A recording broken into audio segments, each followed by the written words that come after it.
হাই friends, মই আয়ুষ ৰং চেনেলত সম্প্ৰচাৰিত হৈ থকা প্ৰতিটো ধাৰাবাহিকখনৰ আজিৰ খণ্ডটো চাবলৈ বহুত বেছি ইণ্টাৰেষ্টিং হ'ব।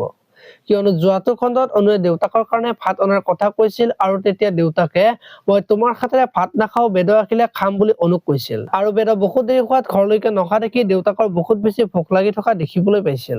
আজিৰ খণ্ডটো দেউতাকে ভোকত থাকিব নোৱাৰি অনুভূতিয়ে দি যোৱা ভাতখিনি খাই থাকিব আৰু অনুভূতিয়ে বাহিৰৰ পৰা দেউতাকে ভাত খোৱা দেখা পাই মনটো ভাল লগা দেখিবলৈ পাব। আৰু বেদই আজি ড্ৰাগছ দিবলৈ যাব আৰু তেতিয়া সৰু ল'ৰা এজনে ড্ৰাগছ বিচাৰি আহিব আৰু ল'ৰাজনক বেদই বেয়াকৈ মৰা দেখিবলৈ পাব। তাৰ পিছত বেদই মাল দিবলৈ যাব আৰু বেদক বহুতখিনি পইচা দিব আৰু বেদই পইচাখিনি দেখি তই সঁচাই বৰ বেয়া বস্তু, তোৰ বাবে আজি এইবোৰ কৰিব লগা হৈছে, তই নহলে না জীয়াই থাকিব পাৰিম না ভালদৰে মৰিব পাৰিম বুলি কৈ থকাৰ সময়তে মানুহ এজনে বেদৰ হাতত টকাখিনি দেখিবলৈ পাব। এতিয়া বাৰু বেদ ফচিব নেকি দেখিবলৈ পাব আজিৰ খণ্ডটোত।